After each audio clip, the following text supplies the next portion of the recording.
Eu li literalmente mais de 50 livros na área de saúde, segurança e meio ambiente, o EHS, e nesse vídeo aqui eu vou tirar os principais aprendizados para facilitar a tua vida. Eu sei que nem todo mundo tem tempo de ficar lendo livro, então o que eu quero fazer aqui é salvar horas da tua vida para já trazer as conclusões desses materiais. E se está chegando aqui no canal, se inscreva aí e curte. Estou começando agora com esses vídeos, então espero que vocês gostem. Então vamos lá, vamos direto ao ponto.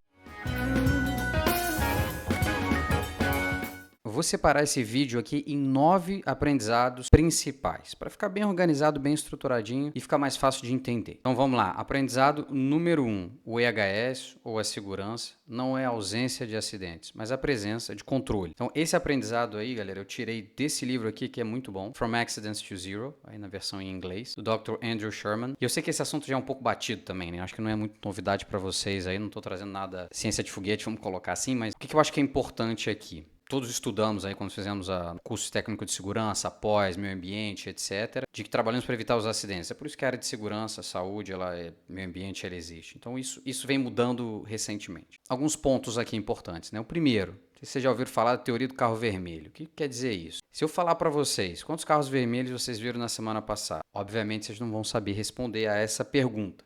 Agora, se eu falar para vocês, a partir de agora, eu preciso que vocês contem os carros vermelhos. Obviamente que vocês vão saber da resposta. Não quer dizer que não existia carro vermelho antes, mas quer dizer que vocês não estavam prestando atenção nisso. E o que eu quero dizer aqui? Eu quero dizer que, a partir do momento que vocês ficarem focados apenas em acidentes, a sua empresa vai ver só apenas acidentes. Então, isso é uma analogia um pouco interessante, né, para trazer o mesmo tema. O número zero, propriamente dito, ele não nos motiva a atuar. O que é zero? Desde pequeno a gente é treinado para buscar um resultado, superação e etc. O zero propriamente dito, ele não te motiva, vamos colocar dessa forma. O ponto aqui não é parar de acompanhar quantos acidentes e etc., seja de qualidade, segurança ou meio ambiente. O ponto aqui é ter o acidente como métrica e não como visão. Essa cultura de estar só trabalhando para evitar as consequências e não os pontos que, na prática, né, o sistema, os controles que vão evitar isso. Tem uma história que eu gosto muito também, que fala sobre um Chester, né, que estava na fazenda, lá ele era alimentado por um agricultor. Chester, vamos começar com o Chester bebê, ele nasceu, e ele todo dia era alimentado e não ia para abate.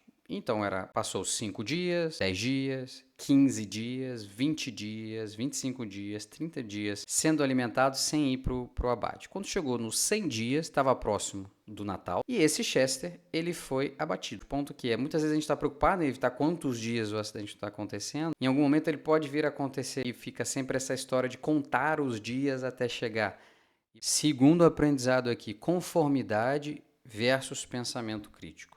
Esse é um pouco polêmico. Conformidade. Muitas vezes a gente pensa que uma unidade, uma organização que tem um nível de conformidade muito alto, necessariamente ela tem um bom nível de qualidade, de meio ambiente ou de segurança. Será que isso é verdade? E esse aprendizado ele vem desse livro aqui, do Safety Myth, que particularmente eu achei bem interessante. E ele tem um exemplo aqui que eu gostei, que ele comenta o seguinte, atravessando a rua, né? Muitas vezes, mesmo se o sinal esteja fechado para pedestre, nós olhamos para um lado, olhamos para o outro, não tem carro vindo, atravessando na faixa de pedestre, digamos que está um dia, claro, com uma boa iluminação, não é uma curva, então não pode ter um carro vindo de surpresa, o que você faz? Você atravessa. Porém, em algumas culturas, ninguém atravessa. Então, o sinal está fechado, está vermelho para o pedestre, ninguém atravessa. O que é melhor?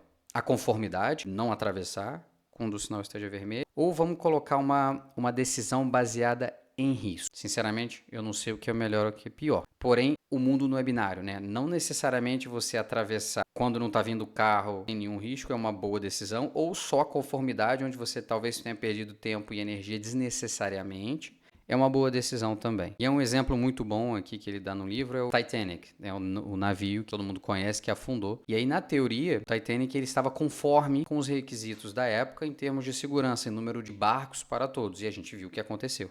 Esse é um exemplo, talvez, que entre conformidade e pensamento crítico, talvez o pensamento crítico em algum momento ele possa ser mais importante do que a conformidade. Então, lembrando que o mundo não é binário, não necessariamente é um ou outro. E aí vai depender de cada situação para avaliar a melhor abordagem. Aprendizado número 3. Não foque apenas em indicadores reativos. Eu sei que isso também talvez seja um pouco batido hoje em dia. Acho que todo mundo ouviu falar um pouco disso. E Vários livros do que eu li aqui trazem um pouco o mesmo tema. Qual que é o ponto aqui? Um pouco ligado à questão do acidente que discutimos um pouco antes, a diferença entre output e input do sistema. Então, se você olhar indicadores como acidentes, até próprios quase acidentes, etc., você está olhando para o final do sistema e não para o início do sistema. Então, na teoria, você tem que avaliar aquilo que vai te ajudar a melhorar a longo prazo para criar a base para, em consequência disso, ter os outros resultados. Mas, sinceramente, não é fácil. E eu, particularmente, não acho que é eliminar um em detrimento ao outro. A prática que funciona é uma combinação dos dois, pelo menos foi o que eu vi na minha carreira e nesses 16 anos. Aprendizado número 4, EHS Safety First. Essa também é um pouco polêmica. Não sei quanto tempo já escutamos sempre Safety First, ou EHS First e etc. Mas será que é verdade mesmo? Se a gente colocar Safety First ou EHS First, o que vem em segundo lugar? Esse é um ponto também que eu tirei do mesmo livro, do Safety Myth, do Carsten Bush. Um exemplo interessante aqui, que é dado aqui, Safety é igual sal. Sal quando você coloca ali na comida, o sal da comida. O que acontece se você colocar muito sal na comida? A comida vai ficar incomível, né? Porque ela vai ficar salgada demais. Agora, se você colocar pouco sal também, não é uma coisa que vai te dar prazer. Então, a segurança ela tem que vir na medida certa. O EHS, o meio ambiente também, não é só segurança, qualidade também. Talvez qualidade num ritmo diferente. Por que isso? A gente tem que ser realista, né? A função dos business das corporações é para dar retorno aos stakeholders, aos acionistas. No final é uma questão de profit. Isso não quer dizer que ao mesmo tempo tem que aceitar matar as pessoas, ter impactos ambientais e etc. Mas no final o que conta é o profit. Então essas áreas de suporte como a HS elas existem para suportar o business alcançar o resultado. Acho que esse é o ponto mais importante. E como é que isso se liga ao safety first? Se você coloca safety first, o retorno ao acionista ele é o quê? Ele vem em segundo lugar? Não é muito vida real. Esse assunto de safety first, eu particularmente acho que às vezes, dependendo do contexto que você usa, pode ser interpretado de uma forma errônea. Aprendizado número 5. Se não for interessante, ninguém vai prestar atenção. Esse eu tirei desse livro aqui, Workplace Safety.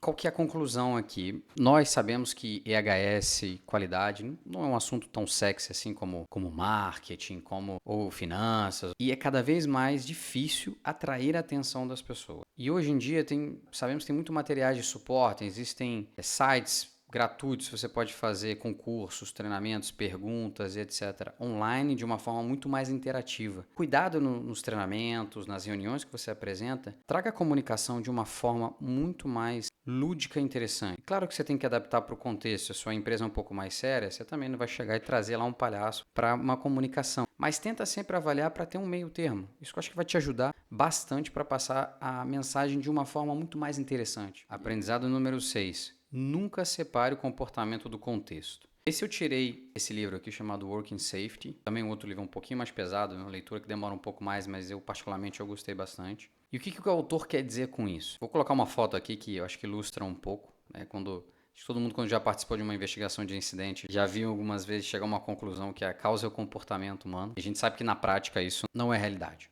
Tem sempre falhas do sistema antes de você chegar ali no final. O comportamento é uma consequência do contexto. Eu particularmente acredito muito nisso. E o que o livro fala aqui, que a nossa missão como líderes é fazer com que seja fácil para as pessoas acertarem. Ok, Thiago, mas o que quer dizer com isso? É ter um sistema que seja fácil e seja interessante, atraente, seguir o que é esperado. Nós temos comportamentos diferentes. Você viaja para um outro país, não necessariamente você tem um comportamento do que você tinha no seu país de origem. Por que isso?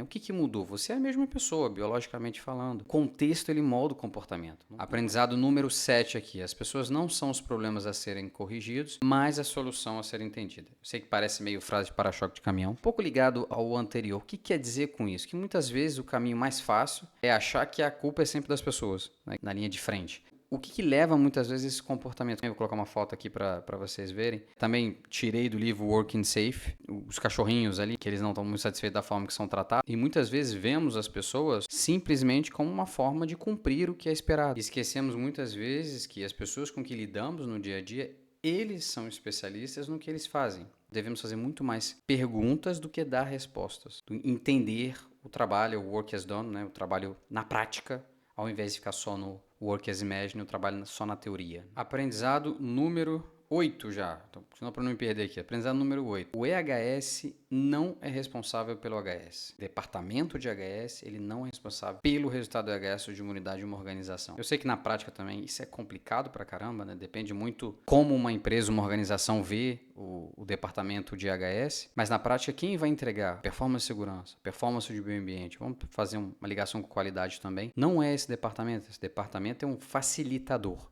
Quem vai entregar são as áreas ali, a linha de frente, a área de produção, a área de distribuição, enfim, o que for. São a grande maioria dos funcionários. Eu sei, tá na minha experiência aqui, na teoria isso é muito bonito, na prática é muito difícil. Esse conceito eu tirei aqui desse livro, tem um nome bem sugestivo, né? Safety Success, que também ele comenta sobre isso, né? Essa cultura um pouco reativa de algumas empresas. Vou colocar, o engenheiro de segurança é o responsável pelo resultado de segurança. De novo, não é fácil, mas é muito mais pela visão. Nono e último aprendizado, não existe risco zero. Esse eu tirei do livro The Safety Mindset, como vocês podem ver aí. O ponto aqui é o seguinte, todo mundo já ouviu falar da hierarquia de controle de risco. O objetivo sempre, para riscos de segurança, meio ambiente, saúde, etc., é primariamente tentar eliminar aquele perigo. Mas na maioria das vezes isso não é possível. E eu já vi muitos profissionais da nossa área, da área de IHS, que acham que nós estamos lá, nós existimos para dizer não para tudo. Na verdade, a nossa função é para dar sugestões, guidance, guia, para fazer as atividades de uma forma segura. Atividade segura não é aquela que tem um risco zero. Atividade segura é onde os riscos estão controlados. Sei que também a teoria é diferente da prática, mas a ideia aqui é diminuir um pouco essa aversão a risco que é natural do ser humano para controle de risco. Nós existimos para ajudar o negócio